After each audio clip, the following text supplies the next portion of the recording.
right-sided that has become restricted. Okay, and so in that one muscle paradigm, he's had to gravitate to different parts of his body to accommodate that. This is the wheels in the bus. Most veterinary medicine deals with the wheels in the bus, but I don't deal with the source. As a traditional veterinarian, I dealt with the wheels, but I didn't deal with the source of balance. Okay, so he's in balance. Track it. He started at 18 months. All right, so he's a big guy. He should not have been raced until he was 4, because he was just too big. Seattle Slew was 15 one hands, right? And wins the Triple Crown because he's small. You know, so yeah, sometimes a big horse can win. Okay, so 1 to 2 pounds of pressure over the neuroanatomy. So trigeminal nerve pain. So he is always clenching his teeth. I'm going to grade that a 4 out of 5. So there's 7 bones in the neck. So C1 we're really tight. C2 we're tight. C3 not so much. 4, 5, 6, 7. See that? All right. So C1 and C2, not an origin, a reflection at this point, based on what I've touched already. So this has become part of the issue because he's been deflecting to this left foreleg. So he's been heavy on the forehand because he is restricted on his engine, on his right side. 87% of horses are right-sided, okay? And so they tether the strongest side. Okay.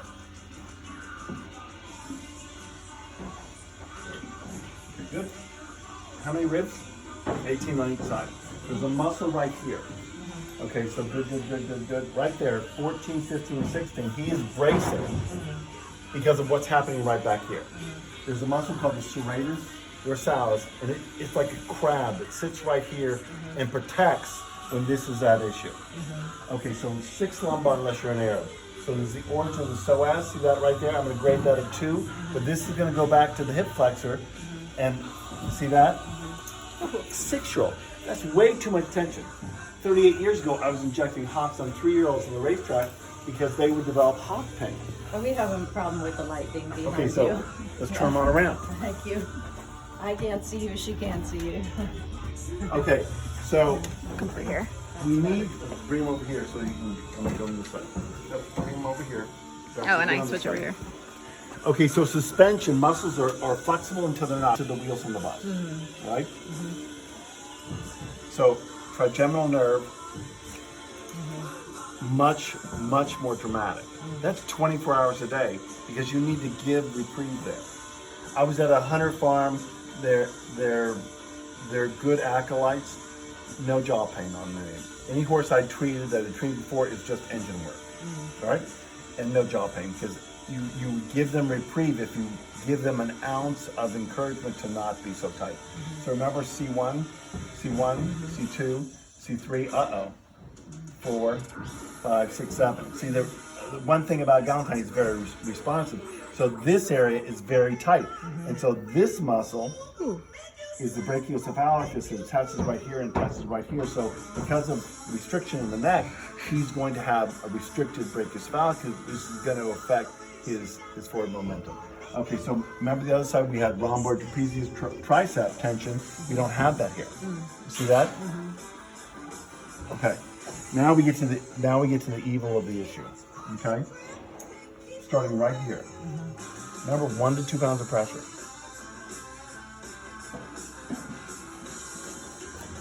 Ooh. Okay? So that is tension of the pelvis and the sacrum. What happens, because when I was in New Zealand, I would see 40, 50 horses a day. Young horses, all race horses, either standardbred or thoroughbred. We'd go off track and do the warm bloods, which is crazy anyway, because they're New Zealand warm bloods. Anyway.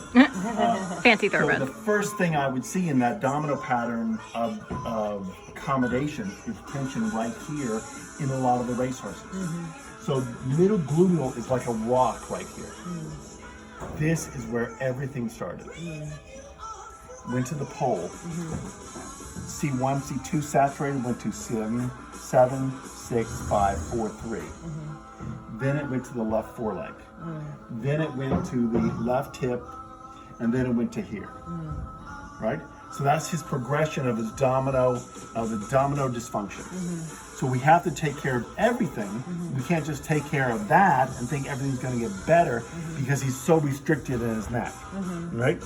So let me show you how in 2 to 3 minutes, it'll take longer because when we videotape it, you're going to give him reprieve that he won't have this tension pattern.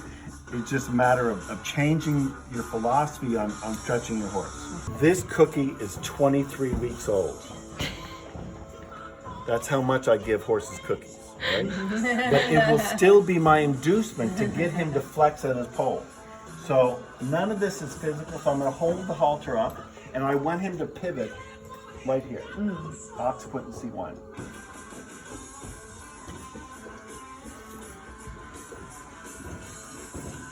I don't want him to pivot down here, because that bends 3 and 4.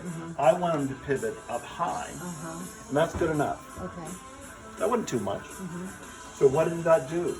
That just relaxed his trigeminal nerve and relaxed his pole, right? So think of what I'm doing is opening up his fascia. So think of the fascia as a long sleeve shirt with your arm being a muscle. And the long sleeve shirt is tight. And your arm can't move because the tight band of that long sleeve shirt. So I bend it, and the cotton of the fascia opens up, and suddenly you can move the muscle, and the nerve is no longer being tense. How long does it last? It's repetition, repetition, repetition, right? But again, nothing. Okay, so let's come to this side. That is called the hind type. Okay. Is the jaw pain still here? See how the cavitation here is not massive? That is not right. That's because of chronic contractions called clonus. What this line here? This deficit right here. You see that? Yeah. Because he's chronically bracing, because the jaw pain's still here. Okay. The jaw pain on the other side was related to the pole and the pain in the pole. Okay, so on this side, we're going to do a modified carrot stretch that is going to isolate these individual cervicals. Same 23-week-old cookie. Juggle the groove. As I run my hand down here, I'm gonna feel a hill. You can see it. Hill, hill, valley, hill, valley, hill, valley, hill, valley. Oh yeah, you can see it. I'm gonna create a fulcrum that the upper is gonna have to bend around the lower. Heel the hand, cookie, bend as I push in. Again, it's me having a stiff arm that he has to bend around. And if he's moving away, boom, I'm going back to neutral. Go to the next valley. So you're putting your hand in the disc. In the valley. And that locks the lower cervical, and the upper cervical moves around it. Right? The traditional carrot stretches, multiple segments move together, and it doesn't do the job. Right? Okay, so I did 3 valleys there. You remember the tension we had? Monster. Wow. Okay. See that? Is it that easy? Yes, because they don't have a sense of wanting to hold on to the pain. If you were to castrate, a guy, he's going to think about the rest of his life. If you castrate a horse, he's like, oh, okay, where's the grass? Right? So they don't want to hold on to their pain. Now, sometimes you get a horse who's tipped emotionally, and they take a lot longer to bring back, but he's not in that realm yet, right? But again, it's actually softer here now. Right? Is the jaw pain still there? Yep, still there. Okay, so now I'm going to take care of this right here. Okay? Magic tool. Now, you could use a jar lid. This is a Grasha tool. It will help break up the fascia. Fascia is the evil, so you have to be an anti-fascist. Okay, so what I'm going to do right here, these will be bilateral until I tell you not. So about 8 to 10 times, right over there, these crazy tight knot right here. So start light, work it in a little bit harder.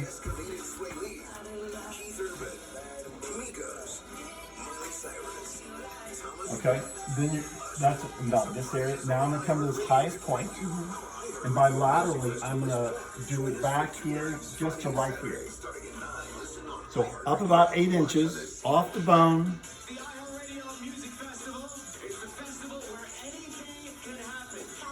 All right, I'm going to come to this bone. This will only be on this side because his pelvis is this way. This is the sacrum, this is the pelvis. His pelvis, because of the contraction of the middle gluteal, is like this. So I'm going to use my hand Cuban protractor, quarter circle. Ooh. 1, 2, 3 big knots. Down All right. towards the area past 123. We've got crash activity off on the right shoulder, but it is causing quite the backup. Even some bailout traffic on Route 1. Okay. The southbound side is. Now I'm going to pull Taffy. I'm going to open up his pelvis and his sacrum. The sacrum is attached by all these ligaments. This muscle has made the pelvis go like this. So what I'm going to do is come here. You're going to need a little elevation because of the vertical challenge. You're going to come here, elbow straight down. Reach dominant hand, elbow straight down, and just apply pressure straight down. Okay, good. Didn't take a lot. That's why it's taffy, pulling. Okay, the jaw pain there. Jaw pain's not there. Jaw pain is reflective pain. A lot of bits get changed inappropriately. You're riding on, oh, my horse hates the bit. No, he's bracing because of the pain right here. Right? See that? Magic. Okay, so let's go to the other side. Right? Right? And we would do the guacha there, but I'm going to show you what I did with Ollie. I'm going to do a light right there. And what this does is relax the muscles. So it'll make it easier for you where Galentine was so resistive of that serratus dorsalis being with the tool. Now, okay, so now we have this back here. I would do the guacha here, but I'm going to show you the stretch that effectively bilaterally will open up the hip flexors and the psoas. This one can be done on either side. I would still do the guacha first, and at the end I'll show you the light points, if you'd like, on the other points of the body that biomechanically will have an effect to relax the muscles so you can stretch the fascia. Okay, so this next stretch, you've been to the beach? See the little fiddle crabs come out? It's called the dancing crab. If I called it a iliopsoas, you would say, what if I call it a dancing crab? But if you can't dance, you can shiver. Okay? So I'm going to take my hands, make a diamond. I'm going to put it right here.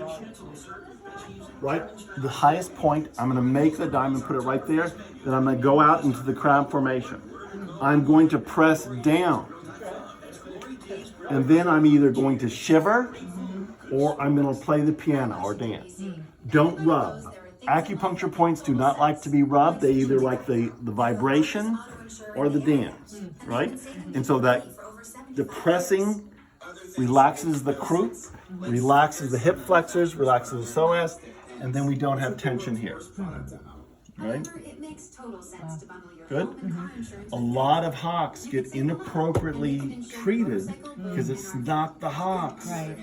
It's the suppleness and the flexibility of your suspension. On the other hand, it still makes Okay, so what's left? They have an industry-leading This right here. used to pay your bills. So the scapula, He's like, stop that. the scapula on the medial aspect is attached by fascia that's contracted. So think of it as Velcro. Now we need to relax that Velcro. Even though it's coming from the right hind, it's still at issue. So I'm going to take this, you're going to stand right there. Over the phone. I'm going to lift this leg up. Almost parallel. Micro vibration for 10 seconds. Right? I know. And then macro. Here, hold it for a second. I'm going to do a quick adjustment. He's having difficulty counterbalancing because of the pain here. You won't be doing this. Okay. In the District of Columbia, there are 2 ways to vote in the November 3rd general election. So micro vibration and then macro. 10 seconds and 5. You see how he's more susceptible? That's because I hadn't done the heavy lifting yet. So I did a quick adjustment and he was able to counterbalance. Okay, so now. Learn more at dcboe.org or call 202-727-2525. A lot done. Yeah. Good. All right. Okay. Light points. Right in the middle. That's the gluteals. You'll go up about 6 to 8 inches. That will do the intercostals and the loin and the serratus dorsalis. behind the hamstrings will relax right at the crook popliteal crease bilaterally. That will do the hocks as well as the hamstrings. Okay? On one back foot, doesn't matter which one because it goes to the spinal cord. You'll go from the middle, you go up an inch, in an inch, out 2. 3 to 5 seconds. For the pull, either front foot, 1 inch up, 1 inch out. For the forelimb and the lower cervicals, you'll do the pectoral. So those are acupuncture points that will relax those muscles that using photomodulation of the 640 nanometer wavelength that penetrates 5 centimeters, that will relax those muscles. And so then it makes it even easier, licking and chewing, it makes it even easier to do the stretches because, 30 seconds of this and suddenly have a much more willing horse. There are acupuncture points that I showed on Darcy's horse that are for the GI, right? I questioned whether he had GI, but there was too much in his body that was going off, and so it's kind of not there. No one ever has had stomach pain. The stomach doesn't feel pain, but the abdominal muscles and the fascia does feel. So that's why I look for it is the somatic reflection of GI pain. And I couldn't tell on Ollie, but on him it was no. But they are relevant. And I tell people to use those points of a horse's collar, and those points, as on the side, are still here. Here at the last rib at the break of the loin on bilaterally, the umbilicus at the elbow level against the chest wall, the sternum, and then in front of the chestnut. Those are GI points that can relax an ulcery horse. One of the failures of ulcers is we treat the ulcer, but we don't treat the cause. And that's the biggest failure, that veterinary medicine is inured with the drug, but not addressing the why.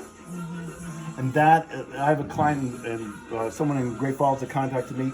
They spent $15,000 on 4 horses for these unrequited ulcer. Yes, no, because they've never addressed the source of the kindling. They address the fire, then it flares up again. Okay, so that's the biggest failure because you have a lot of horses. It's body pain. So there you go. So I'm doing my heavy lifting now. You can cut that off.